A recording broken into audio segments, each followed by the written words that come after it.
നാളത്തെ ഗാനമേള മാറ്റിവെക്കാൻ പറഞ്ഞിട്ട് സംഘാടകർ സമ്മതിക്കുന്നില്ല. മിക്കവാറും അവരുടെ തല്ലുകൊണ്ട് ഞാനും ഇവിടെ അഡ്മിറ്റ് ആവുന്ന ലക്ഷണമാണ് കാണുന്നത്. ഞാൻ കാരണം ചേട്ടനാകെ ബുദ്ധിമുട്ടായല്ലേ? പോടാ അവിടുന്ന്. ഒരാഴ്ച കഴിഞ്ഞാൽ നിന്റെ ഈ അസുഖം മാറില്ലേ? പിന്നെ നമുക്ക് ഡെയിലി ഗാനമേള റെക്കോർഡിംഗ് ആയിരിക്കില്ലേ? ഇതാ വരുന്നു വെള്ള പാന്റ് ഇട്ട് വിധി വേഷം. എന്തെങ്കിലും പറഞ്ഞോ? അല്ല, ഇത് എവിടുന്ന് കിട്ടിയെന്ന്? ഇത് അടുത്ത മുറിയിൽ നിന്ന് സംഘടിപ്പിച്ചതാ. ഇനി ശബ്ദം പുറത്ത് കേൾക്കുന്ന പരാതി വേണ്ടല്ലോ. പിടിച്ചോളൂ. ഇതിനും ബില്ല് വരുമോ? ചിലപ്പോ വന്നിരിക്കും. ടെസ്റ്റിന്റെ ഫീസ് അടച്ചോ? അടച്ചു. എന്താ പുതിയ ബില്ല് വല്ലതും കൊണ്ടുവന്നിട്ടുണ്ടോ? അത് പിന്നാലെ വന്നോളൂ. തൽക്കാലം അടച്ച ഫീസിന്റെ റെസിപ്റ്റ്സ് അക്കൗണ്ട് സെക്ഷനിൽ കൊടുക്കണം. ചേട്ടൻ അങ്ങോട്ടല്ലേ പോകുന്നത്? ഇതൂടെ കൊടുത്തേക്കാം. ചുമ്മാ ജോലിയും കുത്തി ഇവിടെ ഇരിക്കുകയല്ലേ, കൊണ്ടുപോയി കൊടുക്കണോ? എനിക്ക് 307 പേഷ്യന്റിന് എനിമ കൊടുക്കണം. ഞാൻ തന്നെ സെർവന്റ് ആണോ? ഒരു മനുഷ്യ പറ്റില്ലാത്ത വർഗം. ആദ്യം എവിടൊക്കെയാ എനിമ കൊടുക്കേണ്ടത്? ഞാൻ കേട്ടോ. അല്ല, പേഷ്യന്റ് ആണോ അല്ലയോ നോക്കത്തില്ല, തനിക്കും തരും എനിമ. കേട്ടു. എന്താണോ ഞാൻ ഇത് കൊടുത്തേറ്റ് കേട്ടോ. ഞാനിത് കൊടുത്തിട്ട് വരാം. ഞാൻ അങ്ങോട്ട് പോകുന്ന വഴിക്ക് ഒരാളെ കണ്ടു. ഭാഗ്യത്തിന് അദ്ദേഹം എന്നെ കണ്ടില്ല. കണ്ടിരുന്നെങ്കിൽ നീ ആശുപത്രിയിലുള്ള വിവരം നാട്ടിൽ പാട്ടായനെ. ആരാ? നിന്റെ ഗുരു രാമസ്വാമി ഭാഗവതർ. നിന്റെ വിഷമം എനിക്ക് മനസ്സിലായി. വിവരങ്ങളെല്ലാം ഭാഗവതർ അറിഞ്ഞാൽ അദ്ദേഹത്തിന്റെ മനസ്സ് വേദനിക്കും. കാര്യം അസുഖമൊന്നുമില്ല എന്നുള്ളത് നമുക്കല്ലേ അറിയൂ. ഇവിടെ നിന്ന് ഇറങ്ങിക്കഴിഞ്ഞാൽ ഉടൻ അദ്ദേഹത്തിന്റെ അടുത്ത് പോയി നമുക്ക് അനുഗ്രഹം വേണം. എന്താ പോരെ?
വായിക്കാൻ പറ്റുള്ളൂ ഈ ചെണ്ടകൾക്കൊക്കെ. മനുഷ്യനെ മനസ്സമാധാനമായിട്ട് ഇറച്ചി വിട്ട് ജീവിക്കാൻ സമ്മതിക്കില്ല. ഞങ്ങൾ പഠിക്കുന്ന കുട്ടികളാ. മര്യാദക്ക് ജനാലയൊക്കെ അടച്ചോളണം. ഇനി ഇവിടുന്ന് സാധന അക്ഷരം കേട്ടായിട്ടില്ല.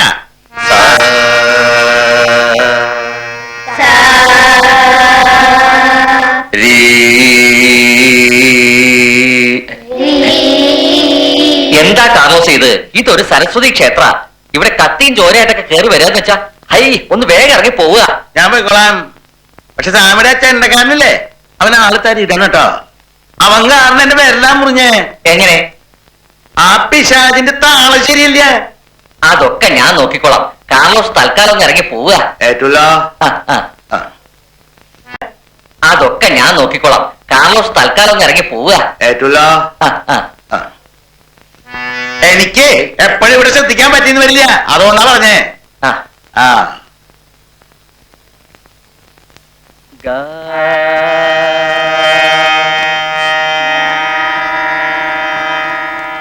കന്നാലി എത്ര നേരമായി നിന്ന് തിരക്കണമെന്ന് അറിയോ? തോല് കൊണ്ട് കൊടുക്കാൻ വേണ്ടി നീ ഇവിടെ വന്ന് പാട്ട് കേട്ടിരിക്കേ. നടക്കണ ശവി എങ്ങട്? സാമ്പാർ, ഇറച്ചിക്കറി, അപ്പനും മോനും 2 തരത്തിലുള്ള കറികൾ വെച്ച് വിളമ്പായി എനിക്ക് ബുദ്ധിമുട്ടാ. ഇങ്ങനെയാണെങ്കിൽ വീട്ടുജോലിക്ക് വേറെ ആളെ നോക്കോ. എന്തൂട്ട് ചെയ്യാനാ എന്നെ ചേർത്തിയാലേ? ഇവൻ നമ്പൂരിശനല്ലേ ഇറച്ചി മീനും കൂട്ടാണ്ടിരിക്കാൻ. ഷാബി, ഓരോ കുട്ടികൾ നല്ല മൂരിയുടെ നാക്കും കള്ളും തേടി നടക്കാണ്. കശാപ്പുകാരന്റെ മോനായിട്ട് ഈ കന്നാലിക്ക് അതൊന്നും വേണ്ട. എന്തൂട്ടാ ചെയ്യാ?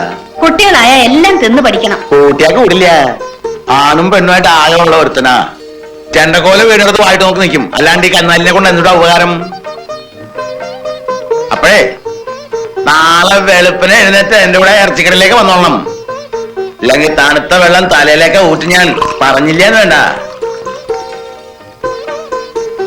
നോക്കിയിരിക്കാണ്ട് വാരി വലിച്ച് അങ്ങോട്ട് തിന്നടാ, തിന്നടാ മൂരി.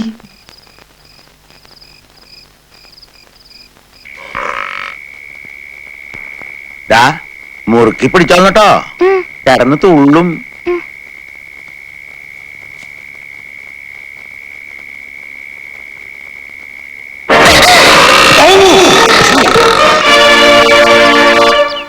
അച്ഛൻ ഇവനൊന്ന് പറഞ്ഞ് മനസ്സിലാക്കണം കേട്ടോ. എന്റെ കാലം കഴിഞ്ഞാ ഈ തൊഴില് കൊണ്ടു നടക്കേണ്ട ചെക്കനാ. അവനിങ്ങനെ ഒരു കാര്യത്തിലും താല്പര്യമില്ല അച്ഛാ. കർത്താവിന്റെ കൃപ കൊണ്ടാ ഇന്നലെ ആ മാടിന്റെ തൊഴിൽ കൊണ്ട് ഞാൻ ചാവാണ്ടിരുന്നേ.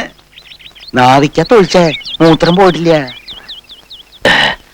അല്ല, ഞാൻ അവനോടൊന്ന് സംസാരിക്കാം. കാര്യങ്ങൾ പറഞ്ഞാൽ മനസ്സിലാകാനുള്ള പ്രായമൊക്കെ നിനക്കായില്ലേ? തൊഴിലിൽ അപ്പച്ചനെ സഹായിക്കേണ്ടത് ഒരു മകന്റെ കടമയാണ്. പിന്നെ നീ എന്തിനാ കുഞ്ഞെ ഇങ്ങനെ അനുസരണക്കേടൊക്കെ കാണിക്കുന്നത്? നീ എന്താ ഒന്നും മിണ്ടാത്തത്? കൊല്ലുന്നതും വെട്ടിമുറിക്കുന്നതും കണ്ടോണ്ട് നിൽക്കാൻ എനിക്ക് വയ്യച്ചോ. അപ്പച്ചനോട് ഇങ്ങനെയുള്ള പണി ചെയ്യണ്ടെന്ന് അച്ഛൻ ഒന്ന് പറയണം. ഓഹോ, നിന്നെ ഉപദേശിക്കാൻ വന്നപ്പോ നീ അപ്പച്ചനെ ഉപദേശിക്കാൻ പറയുന്നു? എടാ റാഫേലെ, കൊന്നാ പാപം തിന്നാ തീരുവെന്നാ പറയുന്നത്. പ്രകൃതിയിൽ തന്നെ ഒരു ആഹാര ശൃംഖലയുണ്ട്. ധാന്യങ്ങളായിട്ട്, പഴവർഗ്ഗങ്ങളായിട്ട്, പച്ചക്കറികളായിട്ട്, അതിൽപ്പെട്ട തന്നെയാണ് ഈ മത്സ്യവും മാംസവും. മാത്രവുമല്ല, സുവിശേഷം വായിക്കുമ്പോൾ നീ ശ്രദ്ധിക്കാറില്ലേ? കൊഴുത്ത കാളക്കുട്ടിയർത്ത് നിനക്ക് ഞാൻ അത്താഴമൊരുക്കാം. എടാ, നമുക്ക് ഭക്ഷിക്കാൻ കൂടി വേണ്ടിയാണ് ചില ജീവികളെ ദൈവം തമ്പുരാൻ ഭൂമിയിൽ സൃഷ്ടിച്ചിരിക്കുന്നത്. മനസ്സിലായോ? കൊല്ലുന്നത് പാവമാണെന്ന് 10 കൽപ്പനകളിൽ പറഞ്ഞിട്ടില്ലേ അച്ചോ? പറഞ്ഞിട്ടുണ്ട്. പക്ഷേ അല്ല, പശുക്കളെ കൊല്ലരുതെന്ന് പറഞ്ഞിട്ടില്ല. ആ മിണ്ടാപ്രാണികൾ എന്തിനാ കൊല്ലുന്നത്? ഉണ്ണീശോ ജനിച്ചത് അവരുടെ തോട്ടിലല്ലേ? അതൊക്കെ തിന്നാൻ കൊടുത്ത വൈക്കോലല്ലേ ഉണ്ണി കിടന്നിരുന്നത്? എന്നിട്ട് ക്രിസ്മസും ഈസ്റ്ററും ഒക്കെ ആഘോഷിക്കുമ്പോ അതുങ്ങളെ തന്നെ കൊന്നു തിന്നുന്നു. കഷ്ടമുണ്ടച്ചോ. എന്നും പറഞ്ഞ് ഇറച്ചി മീനുമില്ലാതെ ക്രിസ്മസ് ആഘോഷിക്കാൻ പറയാൻ പറ്റുമോ? അടുത്ത ക്രിസ്മസിന് എല്ലാവരും പുളിശ്ശേരി സാമ്പാർ വെച്ചുണ്ടാ മതി എന്ന് ഞാൻ പറഞ്ഞാൽ ഈ ഇടവക്കാര് സകല ബഹുമാനവും മറന്ന് എന്റെ മേത്ത് കൈവെക്കും. ആദ്യം അടിക്കുന്നത് നിന്റെ അപ്പൻ വിശുദ്ധ കാർലോസ് ആയിരിക്കും. അല്ല, എനിക്ക് മനസ്സിലാകാഞ്ഞിട്ട് ഞാൻ ചോദിക്കുക. അപ്പന്റെ തൊഴിൽ താല്പര്യമില്ലെങ്കിൽ വേണ്ടെന്ന് വെക്കാം. പിന്നെ എന്ത് ചെയ്യാനാ നിന്റെ ഉദ്ദേശം? ഒരു കാര്യം ചെയ്യാം, വിൻസെന്റ് ഇപ്പോൾ സൊസൈറ്റിയുടെ പ്രസ്സിൽ കൊണ്ട് ഇതിനെ ആക്കി തരട്ടെ. വേണ്ടച്ചോ. പിന്നെ എനിക്ക് സംഗീതം പഠിച്ചാ മതി. സംഗീതം പഠിക്കണമെന്നാ? കൊല്ലിഞ്ഞ ശവിയെ, കശാപ്പുകാരന്റെ മോനെ കർണാടക തോൽ കഴിയാൻ മതി കേട്ടോ. അച്ഛൻ അവന്റെ വാക്ക് കേട്ട് വക്കാലത്ത് പറയാൻ വന്നേക്കാണ്. ഈ എന്റെ കർത്താവേ, നിങ്ങൾ അപ്പനും മോനും ഇങ്ങനെ തുടങ്ങിയാൽ എങ്ങനെയാ? ഒരു കാര്യം ചെയ്യും, രണ്ടുപേർക്കും കുഴപ്പമില്ലാത്തൊരു കാര്യം ഞാൻ അങ്ങോട്ട് പറയാം. റാഫേലെ, നിനക്ക് പാടാനുള്ള വാസന ഉണ്ടെങ്കിൽ ഞായറാഴ്ച പള്ളിയിലെ കൊയറി ചെറുതൊരു പാട്ട് അങ്ങോട്ട് പാടിക്കൂ. ബാക്കി സമയം നീ അപ്പച്ചനെ സഹായിച്ചിരിക്കണം കേട്ടോ. എന്താ കാർലോസേ? ഒന്ന് സമ്മതിക്കണ്ട കാർലോസേ. പള്ളിപ്പാട്ട് പാടിക്കോട്ടെ, ദൈവകാര്യല്ലേ. നിങ്ങൾ നോക്കിയേ, പറഞ്ഞു മനസ്സിലാവണ്ട നിനക്ക്. വാതിൽ തുറക്കു നീ കാലമേ. ഇത് ഞാൻ വളരെ കഷ്ടപ്പെട്ട് എഴുതിയൊരു കവിതയാണ്. അതിൻ്റെതായ അർത്ഥത്തിലും ഭാവത്തിലും നീ പാടണം. പാട്ട് പാടി നീ കുർബാന കുളവാക്കരുത്. എന്തതിശയമേ ദൈവത്തിൻ സ്നേഹം എത്ര മനോഹരമേ. ഈ ഇണത്തിൽ പറയാൻ നന്നായിരിക്കും. വാതിൽ തുറക്കൂ നീ കാലമേ. ഇങ്ങനെ വേണം തുടങ്ങാൻ. പിന്നെ നിന്റെ ഉചിതം പോലെ റിഹേഴ്സൽ എടുത്ത് എങ്ങനെ വേണേലും പാടിക്കൂ.